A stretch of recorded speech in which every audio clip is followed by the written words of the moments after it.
आज हम पैसे, गरीबी और फाइनेंशियल फ्रीडम पे बात करने वाले हैं, लेकिन एक ऐसे एंगल से जो शायद आपने पहले नहीं सुना होगा।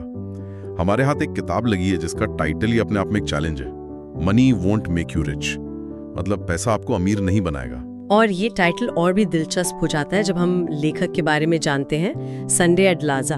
हाँ, वो अफ्रीका में बहुत ज्यादा गरीबी में पले बढ़े और बाद में यूक्रेन चले गए, जहां उन्होंने अब सोचिए यूरोप के सबसे बड़े चर्चों में से एक की स्थापना की। वाह। तो उनकी अपनी जिंदगी गरीबी से समृद्धि तक का एक असाधारण सफर रही है। तो आज हम इसी किताब के पन्ने पलटेंगे और समझने की कोशिश करेंगे कि लेखक का असल में मतलब क्या है। अगर पैसा अमीर नहीं बनाएगा तो फिर क्या बनाएगा?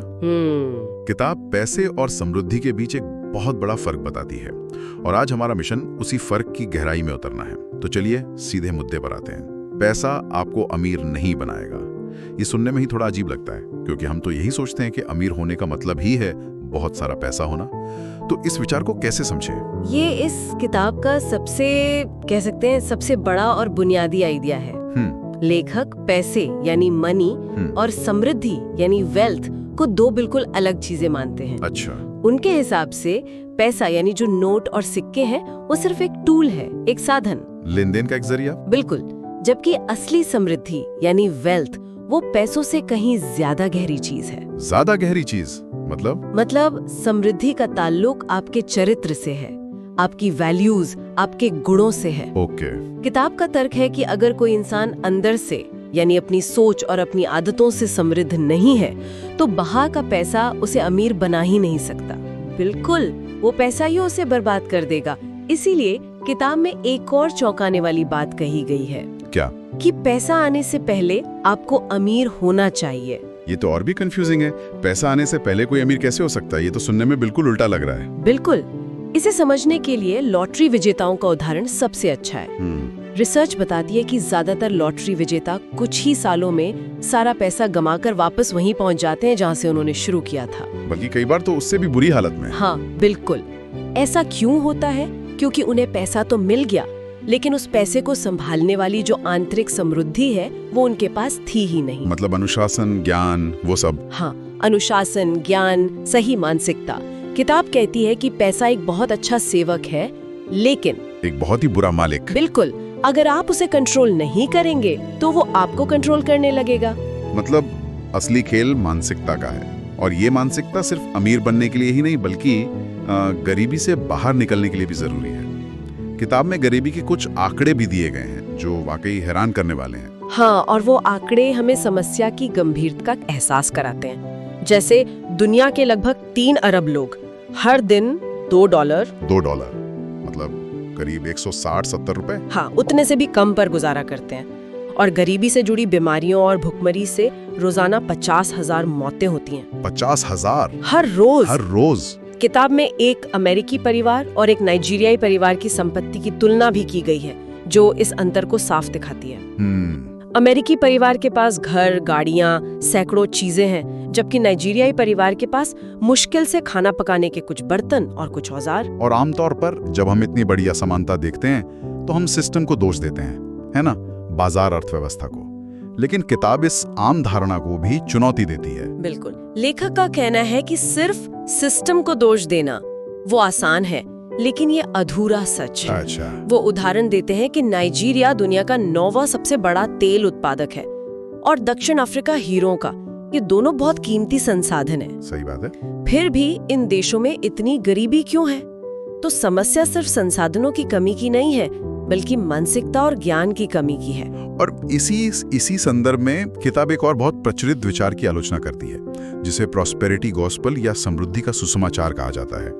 इसका मतलब है वो शिक्षा जो कहती है कि अगर आप चर्च को या किसी धार्मिक संस्था को दान देंगे तो भगवान आपको बदले में बहुत अमीर बना देगा। हाँ, और किताब इसे एक खतरनाक आधा सच कहती है। आधा सच? हाँ। लेखक का तर्क है कि इस तरह की शिक्षा से सिर्फ चर्च या मंत्रालय के नेता अमीर होते हैं, दान देने वाला नहीं। अच्छा। ये लोगों में एक स्वार्थी मानसिकता पैदा करती है। लोग सिर्फ इसीलिए दान देते हैं या प्रार्थना करते हैं ताकि उनके बिल भर जाएं, उन्हें नई कार या नया घर मिल जाए। मतलब सब कुछ पाने के बारे में हो जाता है। बिल्कुल। तो अगर ये उद्देश्य गलत है तो फिर अमीर बनने का सही उद्देश्य क्या होना चाहिए? किताब के अनुसार अमीर बनने का असली उद्देश्य अपनी जरूरतें पूरी करने से कहीं बड़ा है। असली उद्देश्य है ईश्वर के बड़े मकसदों को पूरा करना और दूसरों के लिए एक कह सकते हैं एक आशीर्वाद का जरिया बनना। मतलब अपनी संपत्ति का इस्तेमाल दुनिया की बड़ी समस्याओं को सुलझाने के लिए करना, जैसे गरीबी। हाँ, ये सोच को मैं से हटाकर हम पर ले आती है। ठीक है, तो ये मानसिकता और उद्देश्य की बात तो समझ में आती है, लेकिन अगर किसी के पास सच में पैसे नहीं हैं, तो वो शुरुआत कैसे करे? क्या किताब इस पर कोई ठोस प्रैक्टिकल सलाह देती है? हाँ बिल्कुल, और यहाँ से किताब बहुत व्यवहारिक हो जाती है। सबसे पहला और बुनियादी नियम है बचत, यानी सेविंग। ओके। सिद्धांत है पहले ईश्वर को और फिर खुद को भुगतान करें। इसका मतलब है जैसे ही आपकी आय आए, खर्च करने से पहले ही उसका एक हिस्सा अलग रख दें। किताब 10% से लेकर 50% तक बचाने की सलाह देती है। 50%? ये तो बहुत ज्यादा लगता है, खासकर आज के समय में जब खर्चे इतने ज्यादा हैं। किसी के लिए अपनी आधी कमाई बचाना वो लगभग नामुमकिन सा लगता है। मैं समझ सकती हूँ, ये सुनने में बहुत ज्यादा लगता है, लेकिन यहाँ पर सिद्धांत ज्यादा महत्वपूर्ण है। शायद कोई 50% से शुरू ना कर पाए, लेकिन 10% या 15% से तो कर ही सकता है ना? हाँ, ये तो है। मुख्य बात है अनुशासन। खर्च करने से पहले बचाना, न कि जो बच जाए उसे सेव करना। और छोटी बचत की ताकत दिखाने के लिए किताब में एक बहुत जबरदस्त उदाहरण है। हाँ, वो कॉफी वाला उदाहरण है ना? बिल्कुल। सोचिए, अगर कोई व्यक्ति रोज की कॉफी या बाहर के स्नैक्स पर खर्च होने वाले सिर्फ $5, मान लीजिए 400 रुपए रोज बचाता है। ठीक है। और उस पैसे को ऐसी जगह निवेश करता है जहां उसे सालाना 10% का चक्रवृद्धि ब्याज मिलता है, तो 40 साल बाद वो रकम कितनी हो जाएगी? कोई अंदाजा है? 40 साल में शायद कुछ लाख, 10-15 लाख। लगभग $10 लाख। क्या? हाँ, यानी 8 करोड़ रुपए से भी ज्यादा। 8 करोड़ सिर्फ 400 रुपए रोज से? ये चक्रवृद्धि ब्याज की ताकत है। रोज की एक छोटी सी आदत जिसे हम नजरअंदाज कर देते हैं, वो लंबे समय में आपको करोड़पति बना सकती है। ये वाकई सोचने वाली बात है। हम अक्सर छोटे खर्चों पर ध्यान ही नहीं देते। अच्छा, तो बचत पहला कदम है, इसके बाद क्या आता है? बचत के बाद आता है निवेश, यानी इन्वेस्टिंग। और यहाँ किताब एक बहुत जरूरी फर्क समझाती है। ओके। संपत्ति यानी एसेट्स और देनदारियों मतलब लायबिलिटीज के बीच का। एक मिनट, यहाँ थोड़ा रुकते हैं, ये बहुत जरूरी पॉइंट है। तो संपत्ति का उदाहरण क्या होगा? जैसे कोई दुकान जिससे किराया आता हो? बिल्कुल, किराए पर दिया गया घर, स्टॉक्स, बॉन्ड्स या कोई बिजनेस जो आपके बिना भी चले और आपको मुनाफा दे, ये सब संपत्ति हैं। ठीक है। अब देनदारी का उदाहरण सोचिए। आपकी अपनी कार, वो आपकी जेब से पेट्रोल, मेंटेनेंस, इंश्योरेंस का पैसा निकालती है, इसलिए वो एक देनदारी है। लेकिन रुकिए, किताब आपके उस घर को भी देनदारी कहती है जिसमें आप खुद रहते हैं। ये तो बहुत बड़ी बात है। हाँ, भारत में तो ज्यादातर लोगों का सबसे बड़ा सपना और सबसे बड़ा निवेश ही उनका अपना घर होता है। क्या किताब कह रही है कि हमें घर नहीं खरीदना चाहिए? ये एक बहुत अच्छा सवाल है और यहाँ पर थोड़ी गहराई से समझने की जरूरत है। किताब ये नहीं कह रही कि आपको घर नहीं खरीदना चाहिए। तो फिर? वो कह रही है कि आपको अपनी पहली बड़ी बचत से घर या कार जैसी देनदारियां नहीं खरीदनी चाहिए। अच्छा। अमीर लोगों की सोच अलग होती है। वो अपनी बचत से पहले संपत्ति खरीदते हैं, ऐसी चीज जो उनके लिए और पैसा बनाए। फिर जब उस संपत्ति से आने वाला पैसा मतलब कैश फ्लो इतना हो जाए कि वो उनकी देनदारियों का खर्च उठा सके, तब वे घर या कार खरीदते हैं। मतलब उनकी संपत्ति उनकी देनदारियों का भुगतान करती है, ना कि उनकी अपनी मेहनत की कमाई। वाह, ये सोचने का बिल्कुल अलग तरीका है। मतलब पहले इनकम पैदा करने वाला इंजन बनाओ, फिर उस इंजन की कमाई से अपने शौक पूरे करो। एकदम सही। और तीसरा और सबसे जरूरी सिद्धांत है ज्ञान, नॉलेज। हाँ, फाइनेंशियल लिटरेसी, लगातार सीखते रहना। लेखक अपनी कहानी बताते हैं कि जब उन्होंने इन सिद्धांतों को अपनी जिंदगी में उतारा तो उन्होंने सिर्फ 9 महीनों में अपना पहला $1 मिलियन कमाया। सिर्फ 9 महीने में? हाँ, और फिर उन्होंने यही सिद्धांत अपने चर्च के लोगों को सिखाए और वहाँ 200 से ज्यादा ऐसे करोड़पति तैयार किए जो पहले महीने में $1000 से भी कम कमाते थे। तो ये सिर्फ थ्योरी नहीं है, इसके असली नतीजे भी हैं। किताब में एक 26 साल के पूर्व ड्रग एडिक्ट की कहानी भी है जो बहुत प्रेरणा देती है। हाँ, वो कहानी इस बात का सबूत है कि आप कहीं से भी शुरू कर सकते हैं। उस लड़के ने सिर्फ 10 सेंट में 2 प्लास्टिक की थैलियां खरीदकर बेची। 10 सेंट से? हाँ, जो थोड़े से पैसे आए उससे उसने और थैलियां खरीदी और बेची। वो लगातार अपने मुनाफे को वापस बिजनेस में लगाता रहा। 1 साल के अंदर उसने $2.5 लाख सालाना कमाने वाला एक पूरा बिजनेस खड़ा कर दिया। कमाल है। ये दिखाता है कि शुरुआती पूंजी कितनी भी छोटी क्यों ना हो, अगर उसे सही सिद्धांतों के साथ बार बार निवेश किया जाए तो वो कई गुना बढ़ सकती है। तो ये सब सिर्फ पैसे बचाने और निवेश करने के बारे में नहीं है। जैसा हमने शुरू में कहा था, मानसिकता का एक बहुत बड़ा रोल है। बिल्कुल। व्यावहारिक कदमों के साथ साथ मनोवैज्ञानिक पहलुओं पर भी किताब बहुत जोर देती है। जैसे? सबसे पहला है असफलता के डर पर काबू पाना। इसमें IBM के संस्थापक थॉमस वॉटसन का एक बहुत मशहूर उद्धरण है। क्या आप सफलता का फॉर्मूला जानना चाहते हैं? बहुत आसान है। अपनी असफलता की दर को 2 गुना कर दें। अपनी असफलता की दर को 2 गुना कर दें? हाँ, किताब कहती है कि सफलता असफलता के दूसरी तरफ खड़ी होती है। जिन चीजों से आपको डर लगता है उन्हें करने की आदत डालें। और दूसरा मनोवैज्ञानिक पहलू है त्याग, खासकर शुरू के दिनों में। हाँ, खुशी से पहले त्याग।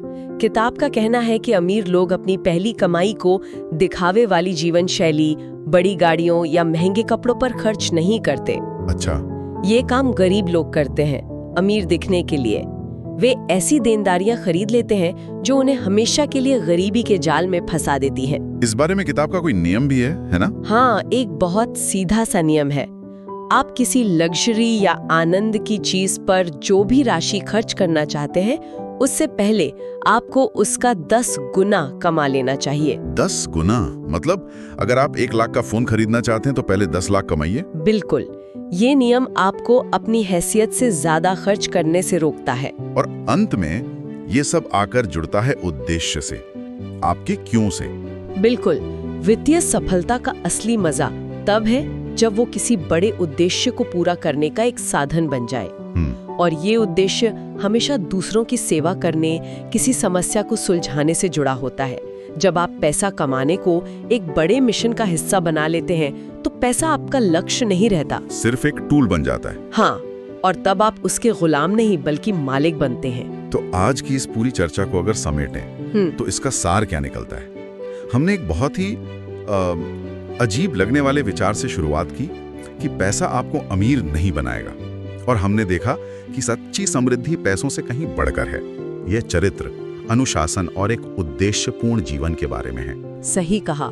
और हमने ये भी देखा कि बचत, निवेश और ज्ञान जैसे व्यावहारिक कदम बेहद जरूरी हैं, लेकिन उनकी नींव एक बड़ी सोच पर टिकी होनी चाहिए। यह सोच के आप डर पर काबू पाएंगे, त्याग के लिए तैयार रहेंगे और अपनी संपत्ति का इस्तेमाल सिर्फ अपने लिए नहीं बल्कि दूसरों की भलाई के लिए करेंगे। ये मानसिकता और व्यवहार का एक मिला-जुला नजरिया है। किताब का अंतिम लक्ष्य ऐसे किंगडम माइंडेड करोड़पति बनाना है, जैसा वो कहती हैं, जो अपनी दौलत का इस्तेमाल गरीबी जैसी बड़ी वैश्विक समस्याओं को हल करने के लिए करें। हाँ, यह वित्त को सिर्फ व्यक्तिगत लाभ के नजरिए से नहीं बल्कि सामाजिक और आध्यात्मिक बदलाव के एक शक्तिशाली साधन के रूप में देखती है। यह सिर्फ अमीर बनने के बारे में नहीं है बल्कि एक बेहतर दुनिया बनाने में अपना योगदान देने के बारे में है। अंत में हम सुनने वालों के लिए एक सवाल छोड़ना चाहेंगे। किताब का एक मुख्य तर्क है कि अमीर लोग पैसे के लिए काम नहीं करते, वे पैसे से अपने लिए काम करवाते हैं। यह हम सभी के लिए एक गहरा सवाल खड़ा करता है। हमारी अपनी वित्तीय जिंदगी में मालिक कौन है और सेवक कौन? क्या हम अपने पैसे को कंट्रोल कर रहे हैं या हमारा पैसा हमें कंट्रोल कर रहा है?